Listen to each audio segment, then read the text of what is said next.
कहानी की शुरुआत होती है एक भारी भरकम चट्टान के टूटने के जोरदार धमाके से, जहां चिलचिलाती धूप में कई कैदी पत्थर तोड़ने का काम कर रहे थे। उनमें से एक का नाम था जॉन रैम्बो। अचानक गार्ड्स ने उसे काम रोकने को कहा क्योंकि कोई उससे मिलने आया था। असल में रैम्बो कई साल पहले स्पेशल फोर्सेस में हुआ करता था। खैर, अब उसने अपनी कुल्हाड़ी नीचे रखी और एक गार्ड के साथ दरवाजे तक पहुंचा। वहां पर एक जाना माना चेहरा दिखाई दिया। इस आदमी का नाम था कर्नल ट्रॉटमैन। दरअसल रैम्बो वियतनाम के युद्ध में कर्नल ट्रॉटमैन के साथ था, पर बाद में उसने खुद को पुलिस के हवाले कर दिया ताकि उसे फांसी की सजा ना हो। और उसी समय से ट्रॉटमैन अपने इस काबिल फौजी रैम्बो को जेल से निकालने में जुटा हुआ था। अब उसने गार्ड से कहा कि उन्हें अकेले में बात करनी है और फिर रैम्बो को बताया कि सरकार को एक बार फिर उसकी मदद की जरूरत है। दरअसल वियतनाम के अंदर अभी भी कई अमेरिकी फौजियों को बंदी बना रखा था। वो सब उसी कैंप में कैद थे जहाँ से एक बार रैम्बो भाग निकला था। उस कैंप के आसपास के जंगली इलाके को रैम्बो से बेहतर कोई नहीं जानता था। कर्नल ट्रॉटमैन को विश्वास था कि सिर्फ वही इस मिशन को पूरा कर सकता है। कर्नल चाहता था कि रैम्बो दुश्मनों के इलाके में घुसकर ये पता लगाए कि उनके कितने आदमी जिंदा बचे हैं। खैर, रैम्बो ने इस पर कोई जवाब नहीं दिया क्योंकि अब उसे अमेरिकी सरकार पर बिल्कुल भरोसा नहीं था और न ही वो उस जगह पर वापस जाना चाहता था जहां उस पर इतने अत्याचार किए गए थे। लेकिन अगर वो इस जेल में रहा तो भी उसे 5 साल और मजदूरी करनी होगी।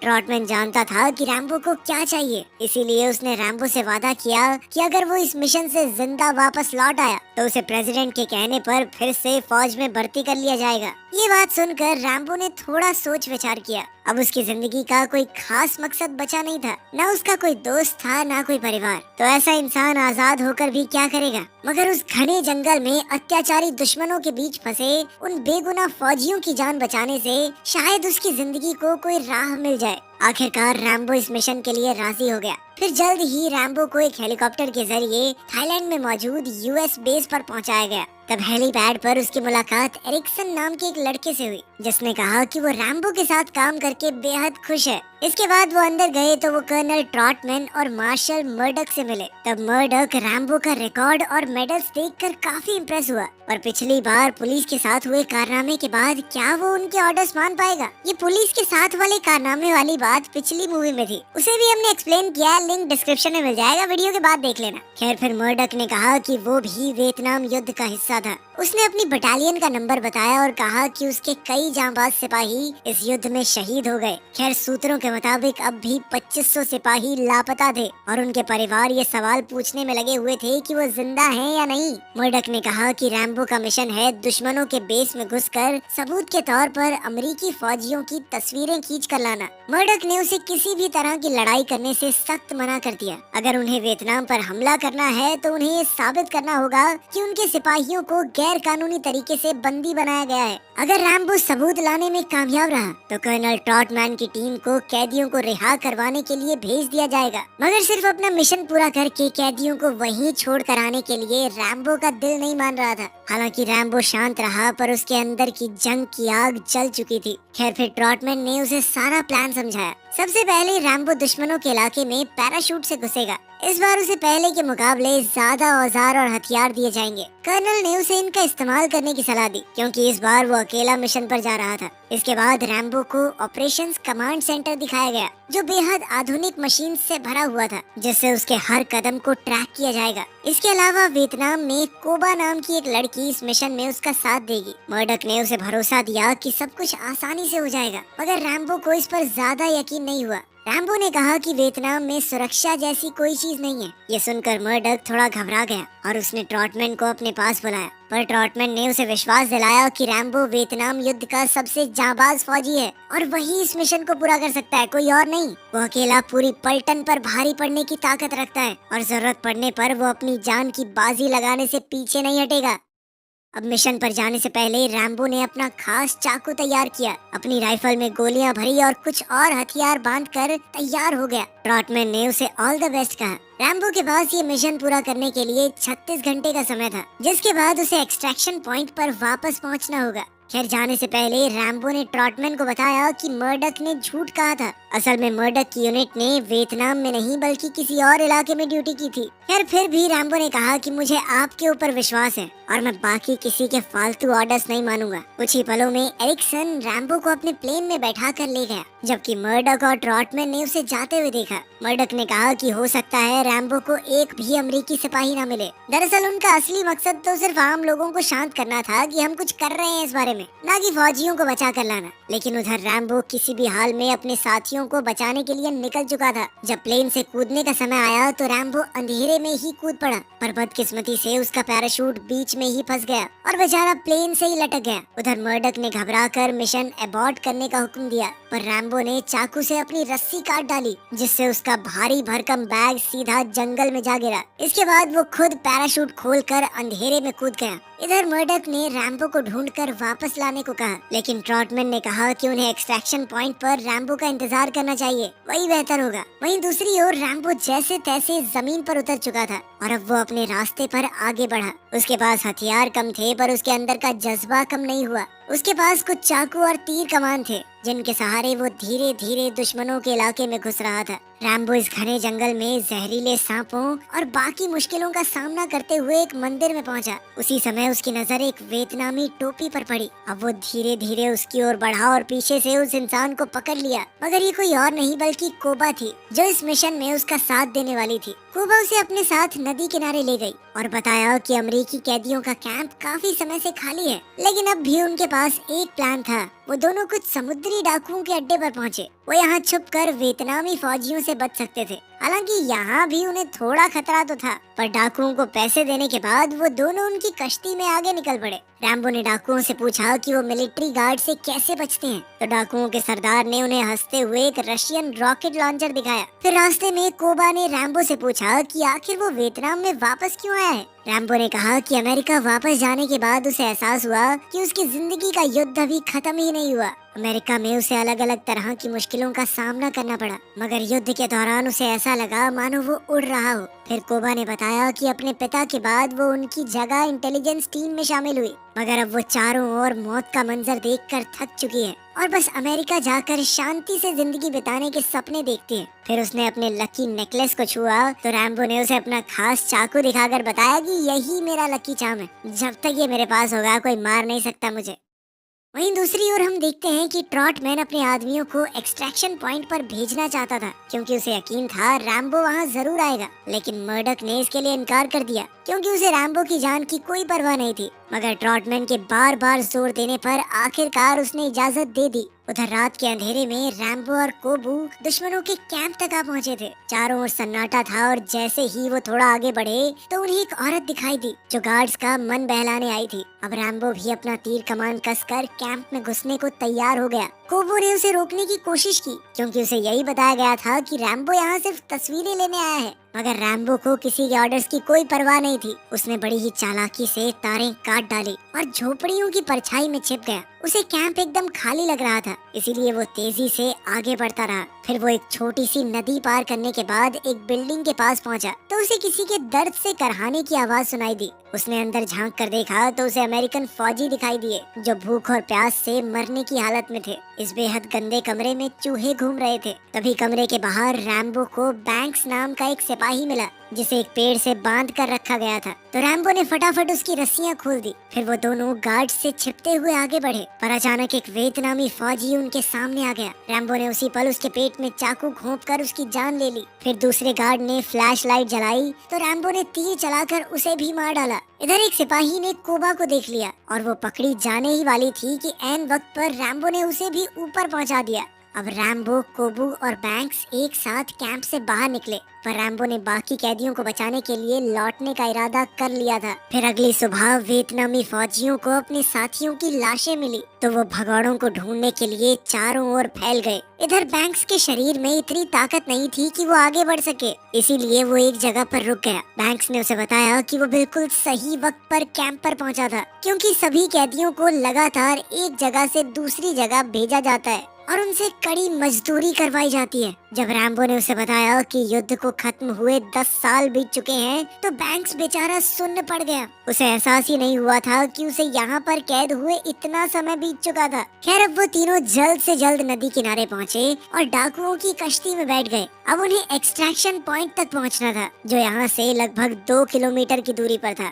उधर ट्रॉटमैन और एरिक्सन भी उनके लिए निकल चुके थे, मगर जल्द ही वियतनामी फौजियों को इसकी भनक लग गई और उन्हें रोकने के लिए उन्होंने अपनी बोट भेजी। जैसे ही समुद्री डाकुओं को फौजियों की बोट दिखाई दी तो उन्होंने रैम्बो और उसके साथियों को धोखा दे दिया। उन्होंने रैम्बो के हथियार छीन लिए ताकि वो उन तीनों को पुलिस के हवाले करके इनाम पा सके। मगर रैम्बो भी कोई कच्चा खिलाड़ी नहीं था। उसने अपनी पैंट में छुपे चाकू से एक डाकू को मार डाला और उसकी बंदूक चुराकर सभी डाकुओं का काम तमाम कर दिया। फिर जैसे ही वियतनामी फौजियों ने उन पर गोलियां बरसानी शुरू की तो उसने अपने साथियों को पानी में कूदने को कहा। ये गोलियां रैम्बो का काम तमाम करने ही वाली थी कि उसने ऐन वक्त पर डेक के पीछे छुपकर अपनी जान बचाई। फिर उसने डाकुओं का रशियन रॉकेट लॉन्चर निकाला और एक ही बार में दुश्मनों की बोट को धमाके से उड़ा दिया। मगर आग लगने के बाद भी वो बोट तेजी से रैम्बो की बोट की तरफ बढ़ रही थी। उसी समय बचे हुए डाकू ने एक रस्सी से रैम्बो का गला घोंट दिया, लेकिन रैम्बो ने चाकू से रस्सी काट कर अपनी जान बचाई और बोट के टकराने से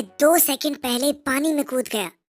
आखिरकार वो किनारे पर जा पहुंचा जहां उसके बाकी साथी उसका इंतजार कर रहे थे। फिर वो जंगल के रास्ते से एक्सट्रैक्शन पॉइंट की ओर बढ़ गए तो रास्ते में रैम्बो ने कोबा को अलविदा कह दिया। कोबा ने उसे वापस जाने से मना किया, मगर तभी वियतनामी फौजियों ने उन्हें खेतों में देख लिया। उसी पल उन पर धुआंधार गोलीबारी शुरू हो गई, मगर रैम्बो जैसे तैसे बैंक्स को बचाकर सुरक्षित जगह पर ले आया। तभी एरिक्सन और ट्रॉटमैन ने अपने हेलीकॉप्टर से उन्हें देख लिया। इधर रैम्बो ने भी बैंक्स के साथ आगे बढ़ते हुए उनकी ओर इशारा किया। वहीं कमांड सेंटर में मर्डॉक को खबर मिली कि रैम्बो एक अमेरिकी कैदी को जिंदा बाहर ले आया है। ये सुनते ही मर्डॉक को मानो सांप सूंघ गया और उसने सबको बाहर भेजकर कमरा बंद कर दिया। फिर उसने एरिक्सन को फोन किया और तुरंत मिशन को बंद करके बेस पर वापस लौटने को कहा। ट्रॉटमैन ने कहा भी कि वो ऐसा हरगिज नहीं कर सकते, पर तभी मर्डॉक के सिपाहियों ने उस पर बंदूकें तान दी। अब उन्हें ना चाहते हुए भी रैम्बो को वहीं छोड़कर हेलीकॉप्टर वापस ले जाना पड़ा। इधर जमीन पर रैम्बो को दुश्मनों ने चारों ओर से घेर लिया। जब उसने हेलीकॉप्टर को इतने करीब आकर भी मुड़ते हुए देखा तो उसके पैरों तले जमीन खिसक गई। उसके पास कोई हथियार भी नहीं बचे थे, इसलिए दुश्मनों ने कुछ ही पलों में रैम्बो और बैंक्स को बंदी बना लिया। उधर कोबा भी जंगल में छुपकर ये सब देख रही थी। उधर जब ट्रॉटमैन वापस बेस पर पहुंचा तो उसने मर्डॉक को गद्दार कहकर उस पर खूब गुस्सा किया, मगर मर्डॉक को इससे कोई फर्क नहीं पड़ा। उसने कबूल किया कि ये मिशन शुरुआत से ही एक नाटक था। असल में सरकार को अपने फौजियों को जिंदा वापस लाने में कोई दिलचस्पी नहीं थी, बल्कि वो तो सिर्फ आम जनता का मुंह बंद करवाना चाहते थे। असल में वो चाहते थे कि रैम्बो खाली हाथ ही लौट आए, मगर उसने ऑर्डर्स नहीं माने और अब वो अपनी गलतियों की सजा भुगत रहा है। खैर ट्रॉटमैन तो असली सच जानता था कि ये सब कुछ पैसे का खेल है। असल में अमेरिका ने युद्ध में हुए नुकसान की भरपाई करने से इनकार कर दिया था, इसलिए वियतनामी फौज ने अमेरिकी सिपाहियों को बंदी बनाकर रखा हुआ था। मर्डॉक ने ट्रॉटमैन को अपने सिद्धांत परे रखकर सोचने को कहा। अगर वियतनाम को पैसा मिल गया तो वो अमेरिका के दुश्मनों के साथ मिलकर उनके खिलाफ ही कोई साजिश कर सकता है। और अगर ये बात कि अमेरिकी कैदियों को इतने बुरे हाल में रखा जा रहा है ये टीवी पर आ गई तो दोबारा से लड़ाई का माहौल बन जाएगा। लेकिन ट्रॉटमैन ने उसकी एक न सुनी और उसे गाली देकर वहाँ से चला आया। मगर मर्डॉक ने उसे रोककर कहा कि उसे इस मिशन के बारे में भूल जाना चाहिए। अगर उसने बीच में आकर कोई गड़बड़ करने की कोशिश की तो वो बहुत बड़ी गलती कर बैठेगा। लेकिन ट्रॉटमैन ने जवाब दिया कि सबसे बड़ी गलती तो तू पहले ही कर चुका है। क्या मतलब? क्या गलती कर चुका हूँ? रैम्बो है तेरी गलती, सबसे बड़ी गलती।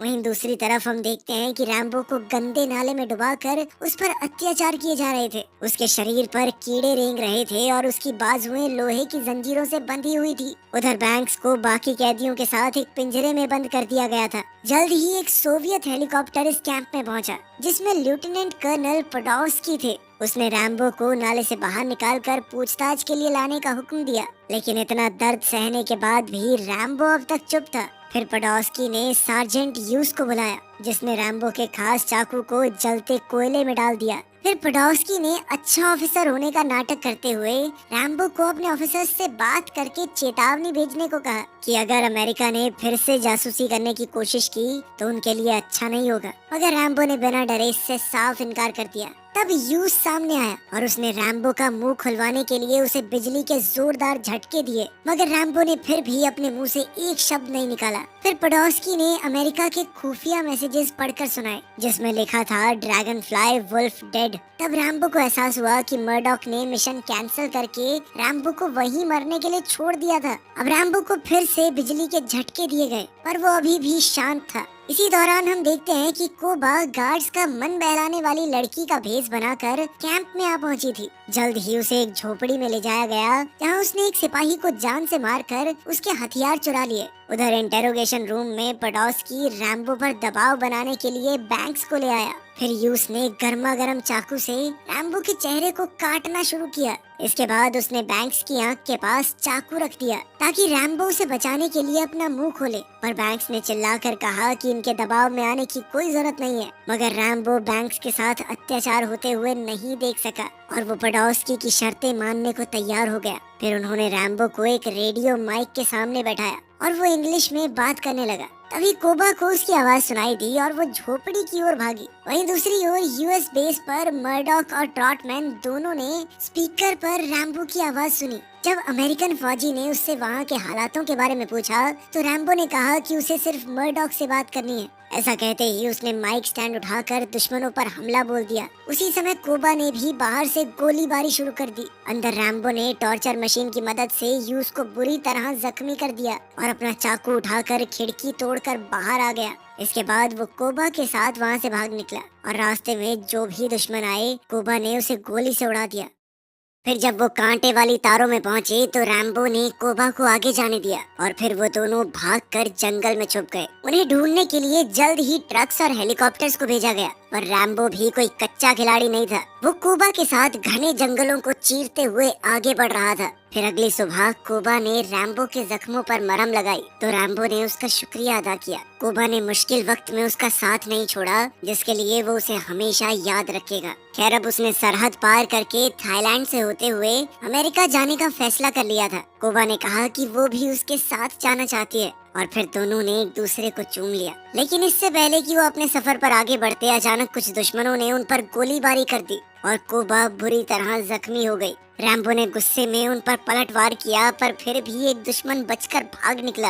अब रैम्बो ने कोबा की जान बचाने की बहुत कोशिश की, मगर उसने रैम्बो की बाहों में ही दम तोड़ दिया। उधर अमेरिकन बेस पर ट्रॉटमैन ने एक बार फिर से रेस्क्यू मिशन की मांग उठाई। जब मर्डॉक ने इससे इनकार कर दिया तो ट्रॉटमैन ने उसका पर्दाफाश करने की धमकी दी, मगर ये सुनकर मर्डॉक ने ट्रॉटमैन को गिरफ्तार कर लिया। वहीं दूसरी ओर जंगल में रैम्बो ने कोबा का पेंडेंट अपने गले में पहना और उसकी लाश को पेड़ों के नीचे दफना दिया। अब उसका मिशन सिर्फ कैदियों को बचाना नहीं था, बल्कि अब ये उसकी अपनी लड़ाई बन चुकी थी। वियतनामी और सोवियत फौजी अब भी उसकी खोज में जुटे हुए थे, पर रैम्बो घने पेड़ों में भूत की तरह गायब हो चुका था। उसने अपने पूरे शरीर पर मिट्टी लगाकर खुद एक एक करके फौजियों को मारना शुरू किया। सिर्फ अपने चाकू और तीर कमान के सहारे वो चुपचाप दुश्मनों का खात्मा कर रहा था। वो दुश्मनों को अपने जाल में फंसाता और फिर वहाँ आग लगाकर फौजियों की पूरी टुकड़ी ही खत्म कर देता। आखिरकार उसने वो आदमी भी ढूंढ निकाला जिसने कोबा की जान ली थी। रैम्बो ने अपने एक ही तीर से उस आदमी के चीथड़े उड़ा दिए। उसी पल आसमान में एक हेलीकॉप्टर आया जिसमें यूस मौजूद था। उसने रैम्बो पर एक बॉम्ब से हमला किया, मगर वो नदी में कूदकर बच निकला। फिर सोवियत फौजियों ने हेलीकॉप्टर नीचे लिया ताकि वो पानी में गोलियां चलाकर रैम्बो का खात्मा कर सके, मगर रैम्बो अचानक पानी से बाहर निकला और हेलीकॉप्टर में घुस गया। फिर कॉकपिट में रैम्बो और यूस के बीच जबरदस्त हाथापाई शुरू हो गई। हेलीकॉप्टर अपना संतुलन खो चुका था और इधर यूस रैम्बो का गला दबा रहा था, मगर अचानक रैम्बो ने उसे पटक कर हेलीकॉप्टर से नीचे फेंक दिया। अब उसने खुद हेलीकॉप्टर की कमान संभाली और सीधा अमेरिकन कैदियों के कैंप तक पहुंचा। वहां उसने वियतनामी फौज की झोपड़ियों और हथियारों पर बम फेंककर सब कुछ तहस नहस कर दिया। आखिरकार जब वो जमीन पर उतरा तो उसने वहां मौजूद फौजियों को बेरहमी से मौत के घाट उतार दिया और अपने साथियों को रिहा किया। आखिरकार वो सभी साथियों को लेकर वहाँ से निकल पड़ा, मगर युद्ध अब भी खत्म नहीं हुआ था। जल्द ही कर्नल पोडोस्की हथियारों से लैस हेलीकॉप्टर के साथ उसके पीछे आ गया। उसने एक ही बार में जबरदस्त हमला कर दिया और रैम्बो ने बड़ी मुश्किल से हेलीकॉप्टर संभाला ताकि वो पास के गांव में क्रैश न हो। खैर, हमले की वजह से अब उसका हेलीकॉप्टर ज्यादा दूर तक नहीं जा सकता था और उसने पास ही के एक तालाब में लैंडिंग की। पोडोस्की ने धीरे धीरे करीब आकर देखा कि रैम्बो हेलीकॉप्टर में बेहोश पड़ा था। आखिरकार पोडोस्की उसका काम तमाम करने को तैयार हो गया, मगर ऐन वक्त पर रैम्बो ने उठकर उस पर रॉकेट लॉन्चर से हमला कर दिया। ऐसा करते ही पोडोस्की का हेलीकॉप्टर आग का गोला बनकर टुकड़े टुकड़े हो गया। अब रैम्बो ने अपने हेलीकॉप्टर को वापस बेस की ओर घुमाया और रेडियो पर अमेरिकी फौज से मदद मांगी। जैसे ही मर्डॉक ने कमांड सेंटर में उसकी आवाज सुनी तो वो घबरा कर वहाँ से भाग निकला। उसी पर ट्रॉटमैन ने अपने आदमियों को जख्मियों की देखभाल के लिए तैयार किया। कुछ ही पलों में रैम्बो ने हेलीकॉप्टर लैंड किया और फिर बिना एक भी पल गवाए उसने अपनी M60 मशीन गन उठाई और सीधा चल पड़ा। रास्ते में एरिक्सन और ट्रॉटमैन मिले, मगर किसी ने उसे रोका नहीं। अब रैम्बो ने ऑपरेशन रूम्स में जाकर धुआंधार गोलियां बरसा दी, जिससे कंप्यूटर्स और कंट्रोल पैनल बर्बाद हो गए। इसके बाद रैम्बो सीधा मर्डॉक के ऑफिस में पहुंचा। उसे देखते ही मर्डॉक की सांसें सूख गई और उसने कहा कि वो बस सरकार के ऑर्डर्स के हिसाब से काम कर रहा था। पर रैम्बो ने उसे टेबल पर पटक कर अपना चाकू निकाल लिया, लेकिन उसे मारने से पहले रैम्बो के हाथ कांप गए। वजह ये नहीं थी कि रैम्बो डरता था, पर वो ये समझ चुका था कि इस आदमी की जान लेने से जो हुआ है वो बदल तो नहीं जाएगा। उसने मर्डॉक की आंखों में आंखें डालकर कहा कि अब भी विदेशों की जेलों में अमेरिकी फौज सड़ रही है और उसका कर्तव्य बनता है उन्हें बाहर निकालना। उसे मर्डॉक की माफी नहीं चाहिए थी। वो तो चाहता था कि मर्डॉक उन सबको घर वापस लाने के लिए जो कुछ बन सके करे। वहीं वहाँ डॉक्टर्स वियतनाम से आए फौजियों के इलाज में जुट गए। फिर ट्रॉटमैन ने रैम्बो से पूछा कि अब आगे क्या होगा। शायद वापस जाने पर सरकार उसे मेडल देगी, मगर रैम्बो ने कहा कि इन मेडल्स का असली हकदार वो नहीं बल्कि ये सभी फौजी हैं जिन्होंने इतने सालों तक दुश्मनों के अत्याचार सहे। फिर रैम्बो ने ऐलान किया कि वो वापस अमेरिका नहीं जाएगा बल्कि एशिया में ही रहेगा। ट्रॉटमैन ने उसे वापस चलने को कहा, पर रैम्बो अपने रास्ते पर निकल गया क्योंकि अमेरिका में अब भी उसके लिए कुछ नहीं था। जब वियतनाम में उसके साथी मारे गए तो उसके अंदर का भी एक हिस्सा मर गया था। ट्रॉटमैन ने पूछा कि क्या उसे अपने देश से नफरत हो गई है, पर रैम्बो ने जवाब दिया कि उसके दिल में अब भी देश के लिए सिर्फ प्यार है और वो देश के लिए जान भी दे सकता है, पर ये रास्ता सिर्फ एक तरफा है जहाँ दर्द के सिवा और कुछ नहीं मिलता। इतना कहकर रैम्बो अपने रास्ते पर निकल गया।